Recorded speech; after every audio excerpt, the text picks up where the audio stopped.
오늘 말씀은 열왕기 하 24장입니다. 종교개혁을 한 요시야 왕이 하나님께 인정을 받았지만 요시야가 죽은 후에 그의 아들 여호아하스와 여호야김이 각각 이어서 왕이 되지만 여전히 하나님 보시기에 악을 행했습니다.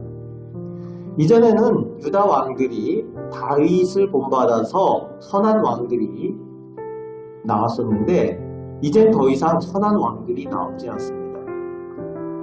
오늘 본문의 1절이 시작하면서 바벨론 왕 느부갓네살이 올라왔다라고 시작을 합니다. 아시리아 시대가 끝나고 아수르 정복 시대가 끝나고 이제 바벨론 정복 시대가 바벨론이 이제 고대 군동의 패권을 잡아서 정복 전쟁을 하는 때입니다. 바벨론 왕 느부갓네살이 올라와서 예루살렘을 포위를 하는 겁니다.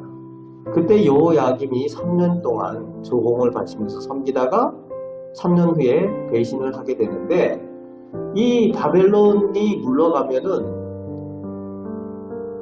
평안하고 괜찮을 줄 알지만 2절 말씀에 보니까 주변의 모든 부족의 부대들이 유다를 치러 올라왔다라고 기록을 하고 있습니다. 온통 주변에 적들밖에 없게 되어지는 그런 유다의 상황을 설명을 하고 있는데 이것에 대해서 2절 앞부분과 3절 앞부분에 여호와의 말씀대로 되었다라고 기록을 하고 있습니다. 하나님께서 말씀하신 대로 되었다는 거예요.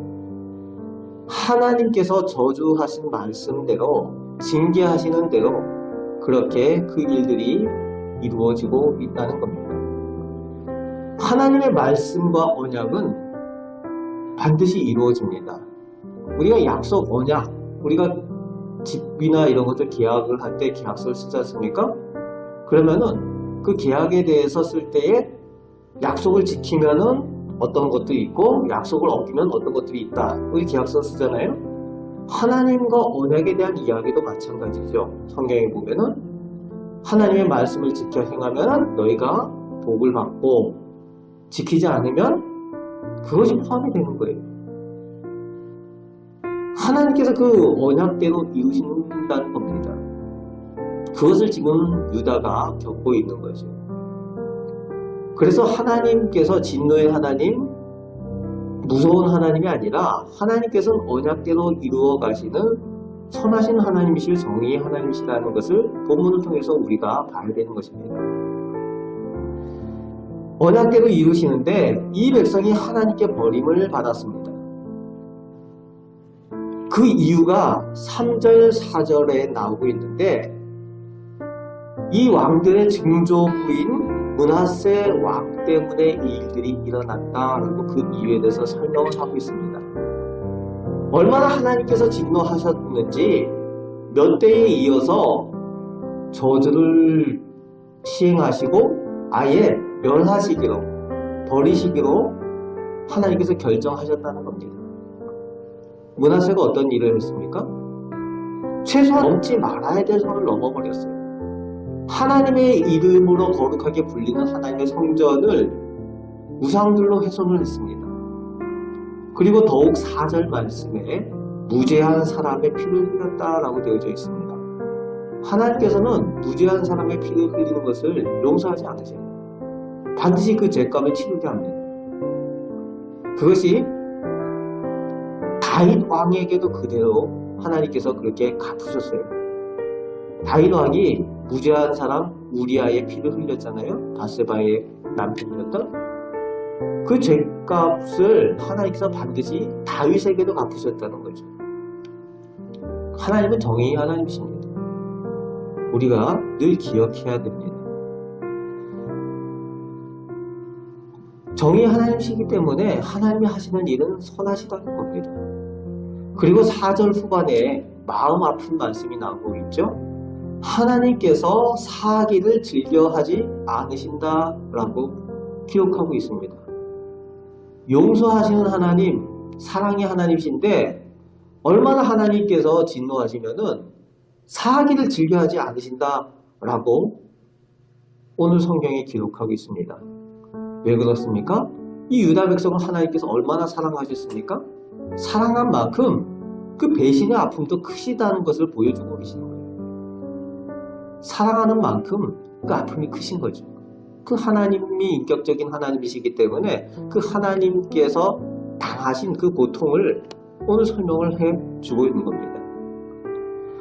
여호야김이 죽고 그 아들 여호야긴이 왕이 되었을 때에 역시 또 악을 행한다라고 성경 오늘 본문에 기록하고 있죠. 그리고 10절 11절에 그때라고 시작을 하면서 바벨론 왕 느부갓네살이 다시 올라와서 이제는 실제적인 예루살렘과 유다의 멸망이 시작됩니다. 그래서 13절 말씀에 왕궁과 성전의 모든 것을 다 파괴합니다.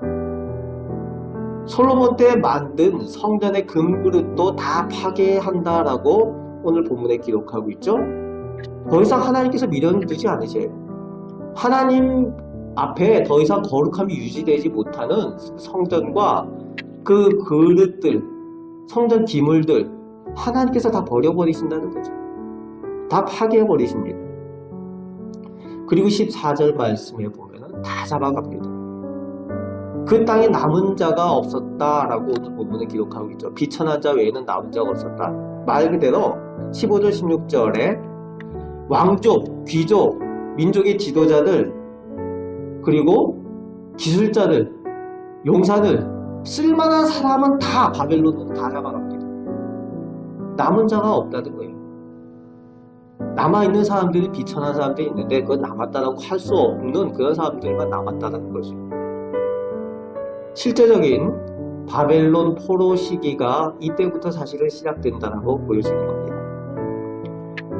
그리고 18절 20절까지 멸망전의 마지막 왕인 시드기야 왕이 세워지고 더 이상 이 땅에는 하나님의 이름으로 불릴 만한 백성들이 남지 않습니다. 더 이상 희망도 없고 소망도 남지 않아 있는 유다와 예루살렘을 보게 됩니다. 오늘 교훈을 우리가 돌아보면은 하나님께서 정의로우신 하나님이시고 하나님은 선하신 하나님이시라는 거예요. 우리가 하나님께서 늘 사랑하시고 용서하시고 그 하나님만이 아니라 하나님께서는 하나님의 약속대로 이루어 가시는 하나님이시라는 거죠.